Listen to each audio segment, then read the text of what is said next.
오늘 사도행전 11장의 말씀을 중심으로 선교사에 빛나는 교회, 결론부터 말씀드리면 선교적인 교회만 교회사에 빛난다, 이렇게 말할 수 있습니다.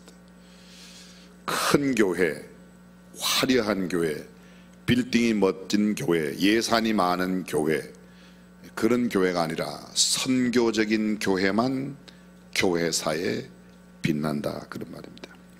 교회는 건물이 아니라 사람입니다. 교회는 믿는 사람들의 공동체요, 우리가 흔히 말하는 교회는 예배당입니다.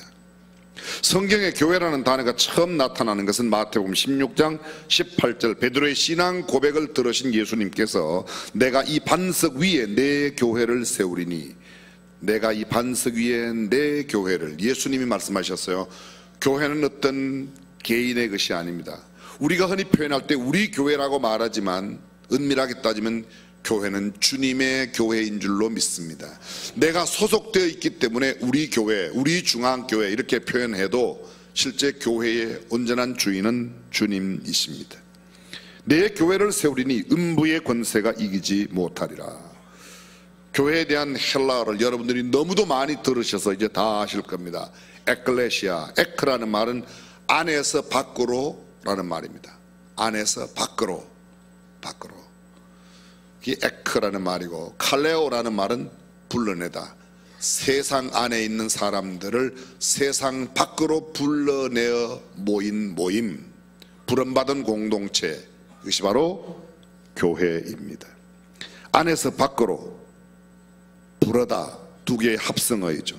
세상 밖으로 불러내다, 세상으로부터 밖으로 부름받은 사람들의 공동체가 바로 교회입니다. 이 용어는 본래 정치 용어였어요.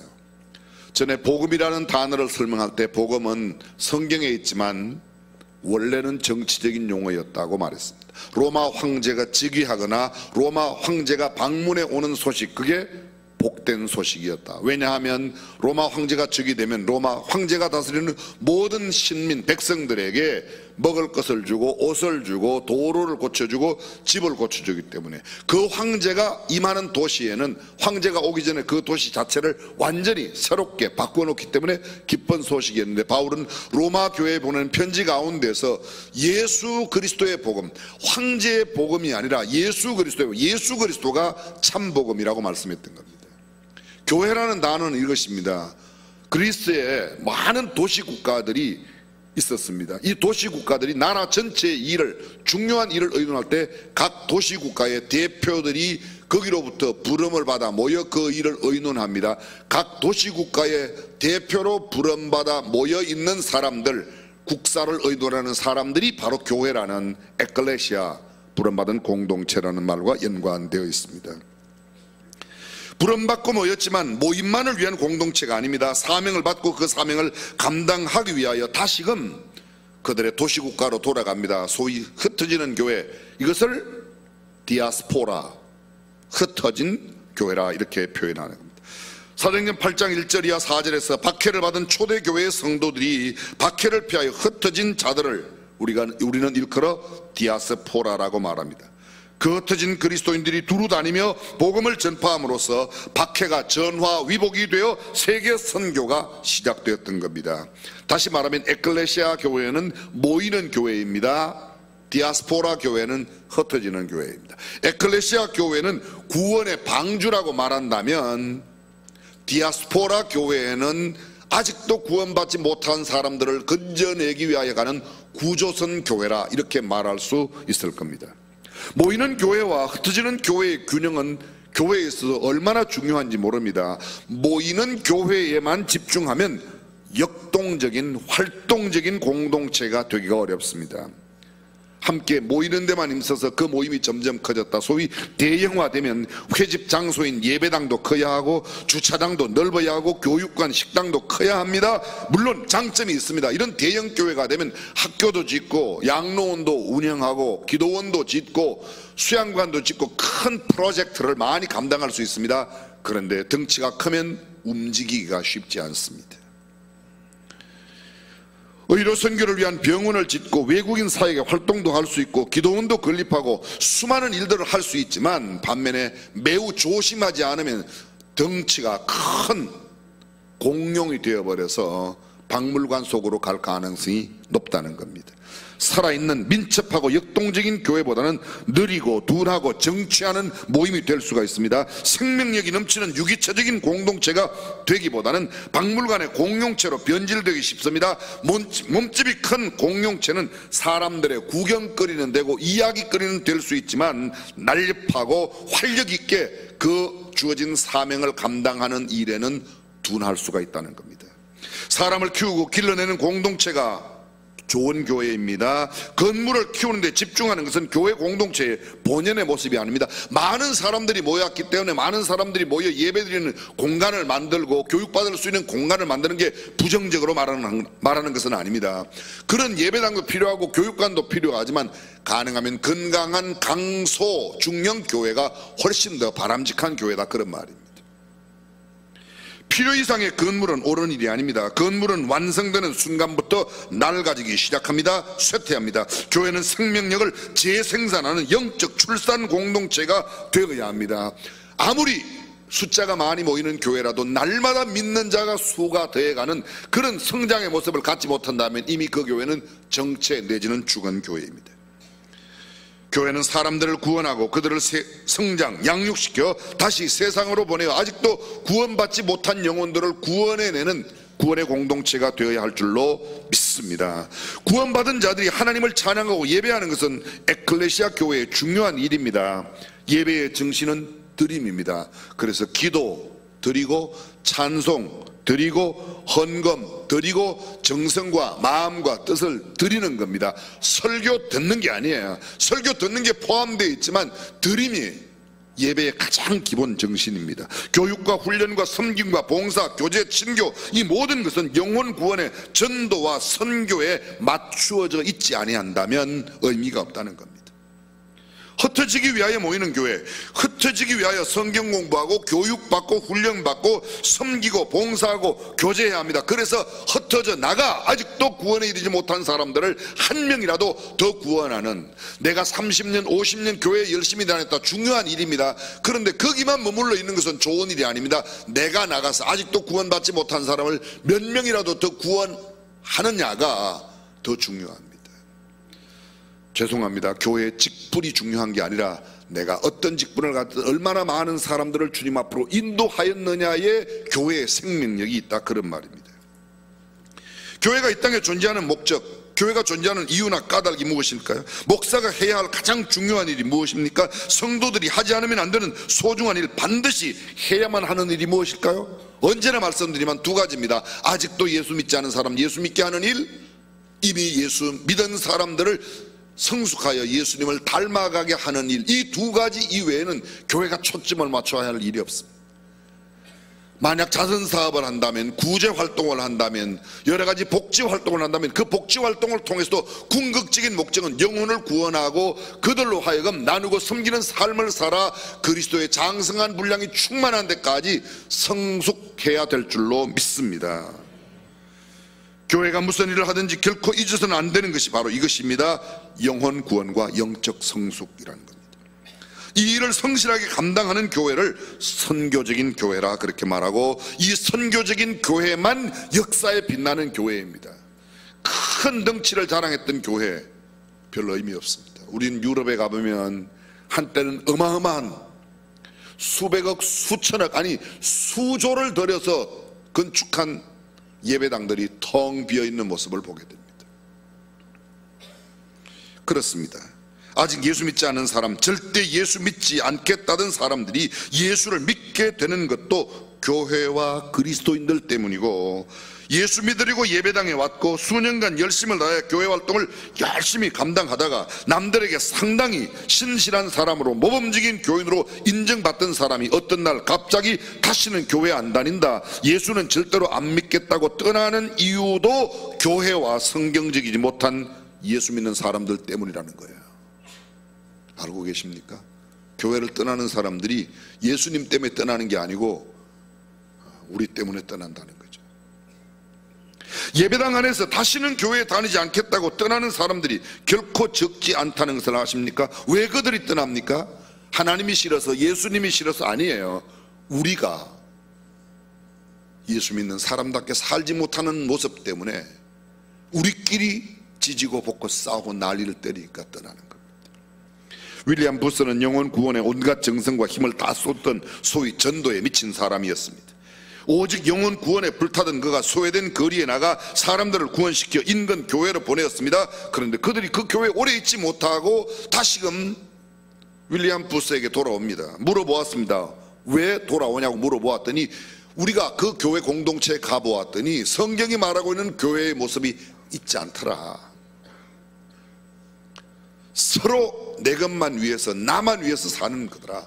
그래서 다시 왔습니다. 그 모인 사람들, 그렇게 인근에 있던 소위 교회당에 예배당에 교회에 갔던 사람들이 다시 와서 자연적으로 발생한 단체가 소위 살베이션 아미 구세군, 윌리엄 부스가 이 구세군의 창시자입니다. 우리는 예수 그리스도의 위대한 계명이 사랑이라는 것을 알고 있습니다. 너희는 서로 사랑해라, 이웃을 내 몸처럼 사랑해라. 사랑하라가 위대한 계명, The Great Commandment라면 Great Commission, 위대한 지상명령은 무엇인가? 지상명령, 땅 위가 아닙니다. 이를 짓자, 내 생명을 다하여 짓게 할 명령은 뭔가 하면 바로 선교, 전도라는 것이죠. 마태복음 마지막 28장 19절 20절에 그러므로 너희는 가서 모든 족속으로 제자를 삼아 아버지와 아들과 성령의 이름으로 침례를 주고 내가 너희에게 분부한 모든 것을 가르쳐 지키게 하라. 볼지어다 내가 세상 끝날까지 너희와 항상 함께 있으리라 하시니라. 교회의 본질은 선교에 있습니다. 교회의 목적, 교회의 존재 이유, 교회의 사명, 교회의 가치, 교회의 존재의가 모두 선교, 전도에 있다는 겁니다. 그래서 전도가, 영혼 구원이, 선교가 멈추어진 교회는 더 이상 살아있는 교회라고 말할 수 없다는 겁니다. 모든 그리스도인은 선교사입니다. 가는 선교사이거나 보내는 선교사이거나 둘 중에 하나입니다. 이제 선교의 전후방이 없어졌습니다. 바로 내 곁에 딴 끝이라는 설명이 더 이상 설명이 필요 없을 만큼 우리에게 실감나게 다가왔습니다. 대한민국만 해도 마찬가지입니다. 지금 환갑을 지난 사람들이 어렸을 때에 동네에 미국 사람 오면 온통 구경 갔습니다. 그렇죠? 아니 어릴 때 구경 갔어요 안 갔어요? 구경 갔어요.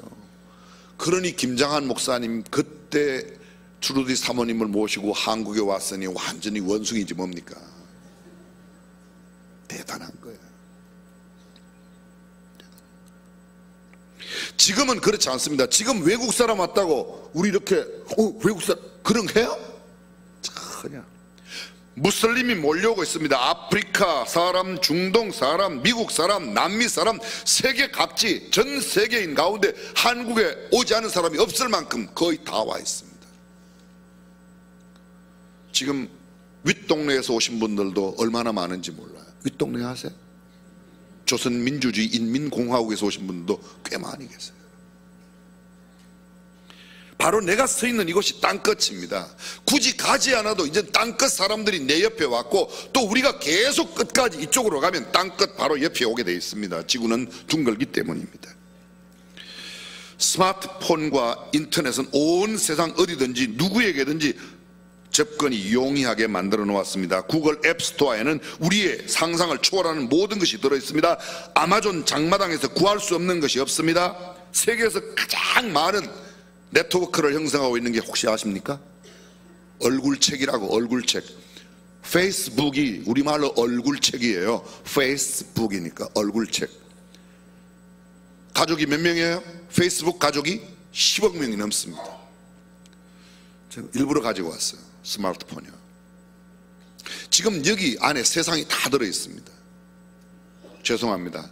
저는 하루에도요 전 세계에서 저하고 친구하자는 사람이 여기 얼마나 많이 들어오는지 몰라요.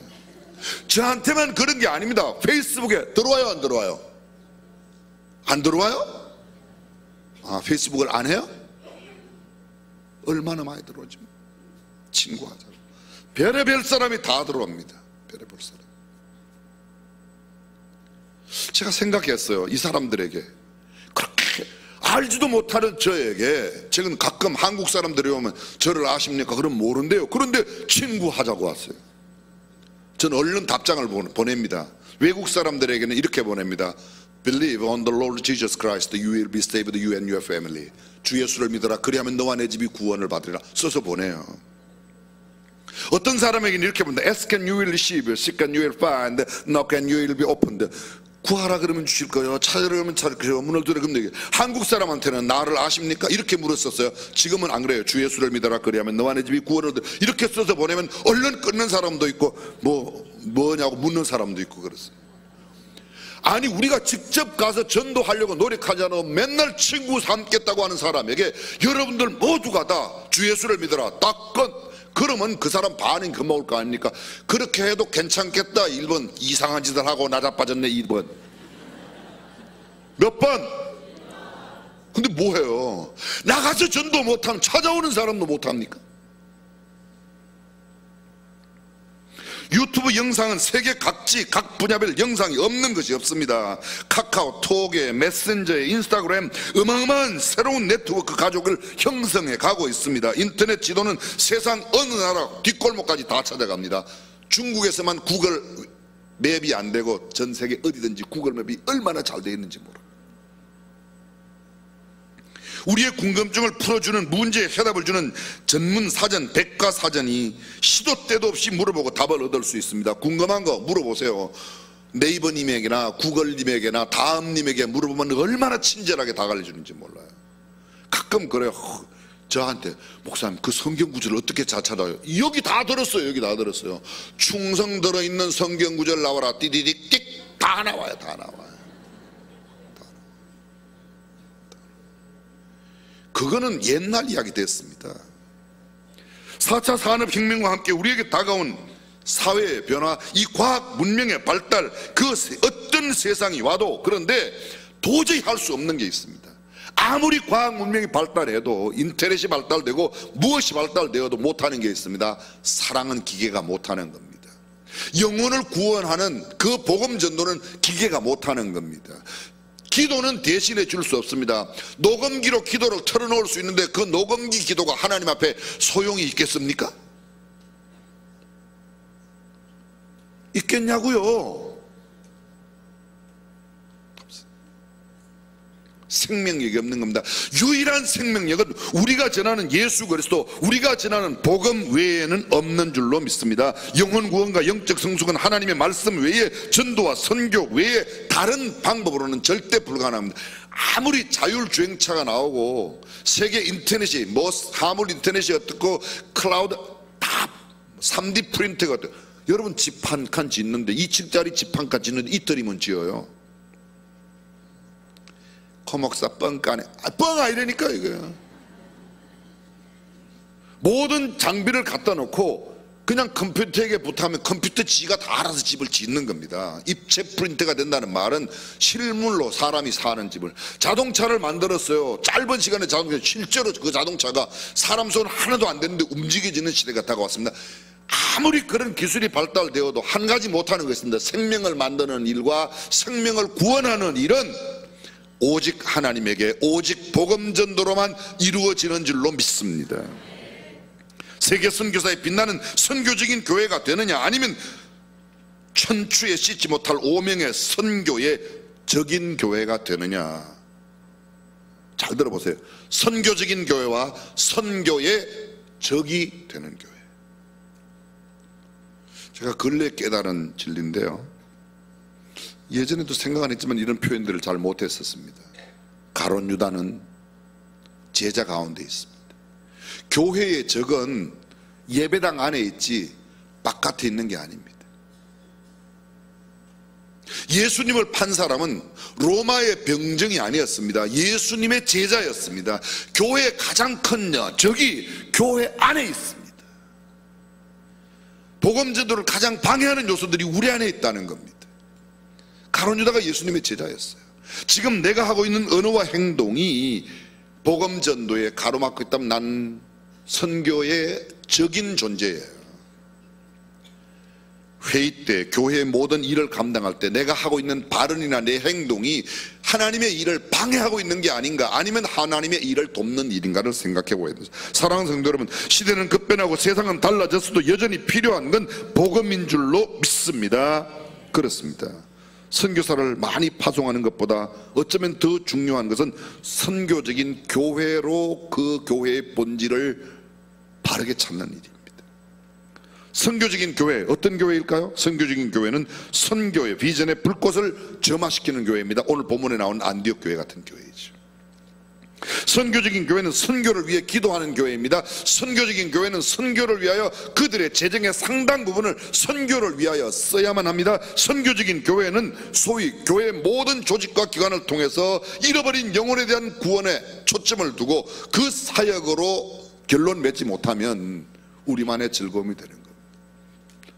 저는 교회의 장로님들이, 권사님들이, 여전도회, 남전도회 모든 소그룹들이 함께 즐겨 교제하는 것을 적극적으로 지지합니다. 근데 만약 교제만으로만 끝난다면 세상에 있는 개모임하고 뭔 차이가 있습니까? 동창회 모임하고 무슨 차이가 있습니까?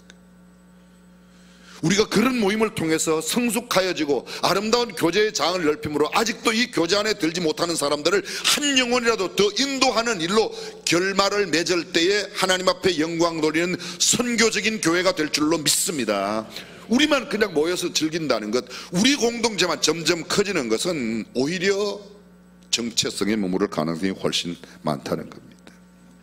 미국의 오스틴 시티 라이프 교회 조나단 닷슨 목사님 실제적인 선교적인 교회 8가지 방법을 우리에게 소개하고 있습니다. 첫 번째, 비기독인들과 식사하라. 예수 믿는 사람끼리 모여서 밥 먹으면 좋지만 때로는 예수 안 믿는 사람하고 의도적으로 식사를 하는 거예요. 왜요? 전도하기 위해서. 아멘 하세요? 아우, 나는 집사님하고 먹는 게 좋아. 아니, 안 집사님하고도 먹어야 돼요. 안 집사님하고. 두 번째, 자동차를 이용하지 말고 걸어라. 집 근처 동네에 아파트 주변 캠퍼스 안을 걸어라. 만나는 사람에게 인사를 하고 말을 걸어 복음을 전하라. 세 번째, 같은 장소 같은 시간에 가라. 웃어라. 질문하라. 친구가 되라. 스타벅스에 가. 그곳에서 만나는 사람에게 복음을 전달하는 거예요. 스타벅스에 가서 커피만 마시지 말고 커피 제공하는 사람에게 예수 믿냐고 물어보고 함께 옆에 커피 마시는 사람에게 예수 믿냐고 물어보고 그러기 위해서 스타벅스에 가는 거예요. 스타벅스를 자꾸 이야기해서 죄송해요. 그냥 커피집에 가는 거예요. 홀리스를 가든 어디를 가든. 네 번째, 기독교인들과 취미를 함께하라. 아니, 비기독교인들과 운동도 같이 하고 음악도 같이 하고. 우린 예수 믿는 사람끼리 모이는 게 좋아. 맞아요. 저도 제일 좋은 때가 저하고 비슷한 수준에 있는 목사들하고 모일 때 제일 편해요. 그렇겠죠? 말도 잘 통하고 형편도 알고 과부 사정은 과부가 한다고 목사 사정은 목사가 하니까 서로 통한단 말이에요. 그런데 그런 사람들끼리 모여서도 되는 게 아니고 전혀 예수도 모르는 사람, 생짜배기 이런 사람도 만나서 그들에게 복음을 나눠야 선교적인 활동이 된다는 겁니다. 다섯 번째, 동료와 이야기를 나누라. 휴식 시간 또는 일과 후 동료와 시간을 가지라. 그리고 당신이 관심을 갖고 있는 것을 이야기하면서 그에게도 관심을 표해. 왜요? 복음을 전하기 위해서. 여섯 번째, 비영리 단체에서 자원봉사를 하라. 비영리 단체에서 봉사만을 위한 게 아니라 봉사도 하고 거기서 만나는 사람을 전도하는 겁니다. 일곱 번째, 지역사회 행사에 참여하라. 집에서 TV를 보거나 인터넷에서 검색하는 대신에 지역사회 행사에 나가야 됩니다. 우리 지방에 계시던 목사님 한 분이 용인에서 은퇴를 하셨어요. 그리고 자기가 잘하던 시골로 가셨어요. 그래서 얼마나 열심히 노력하는지 그분이 그 동네 이장이 되셨어요. 목사님이요. 이장님이 되셔가고 그 동네 사람들이 다 이장님 말을 듣잖아요. 근데 이장님이니까 교회에서 또 정부에서 이장에게 뭐 주는 활동비도 좀 있나 봐요. 있어요? 그것도 받고 모일 때마다 이분이 막 잔치를 벌여갖고 잔뜩 잘 먹이고 끝나면 항상 결론은 예수 믿어야 된다. 그래갖고 예수 믿는 사람이 많이 생겼다는 거예요. 근데 그 동네 사람들은 절대로 그분한테 이장님이라고 부르지 않고 목사님이라고 부른대요. 우리가 무엇을 하든지, 내가 장사를 하든 무엇을 하든 선교적인 생각으로 움직여질 때 우리가 선교적인 교회의 일원이 되는 줄로 믿습니다. 마지막 여덟 번째, 이웃을 섬겨라. 크고 작은 이웃 일에 도움을 주라. 아파트, 사무실, 경찰서, 소방서, 심지어 나와 거래하는 모든 거래처마다 내가 친절을 베풀어 그 사람이 나와 함께 있는 것을 기뻐하고 즐거워하도록 하라는 겁니다. 이것이 선교적인 사람들의 활동, 선교적인 교회로 가는 구체적인 방법들입니다. 오늘 본문에 나오는 안디옥 설교 끝났어요. 벌써 시간은 다 끝났고요. 원로 목사님은 시간 되면 끝내시더라고요. 저도 이제 다음에 해야 되는데 이거는 다음에 할게요. 다음에. 전 아직 나이도 어린데 왜 이렇게 목사님을 닮아가는지 모르겠어요. 여러분, 선교적인 교회만이 역사에 남는 교회, 큰 교회 물론 중요하죠. 그러나 그 사명을 감당하지 못한다면 비둔한 공룡이 되어 박물관으로 갈 수밖에 없습니다.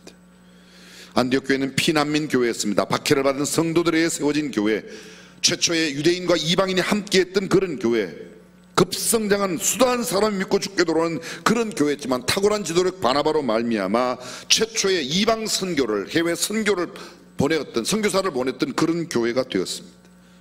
저는 우리 교회가, 우리 교회의 커지는 것, 우리 교회의 어떤 명성 이런 것만 자랑하지 말고 정말 날마다 구원받는 자의 수가 되어갔던 초대교회의 거룩한 역사가 우리 교회도 계속해서 일어나는 선교적인 교회, 빛나는 교회, 정말 하나님께 인정받는 교회가 되기를 주님의 이름으로 축원합니다. 기도하겠습니다.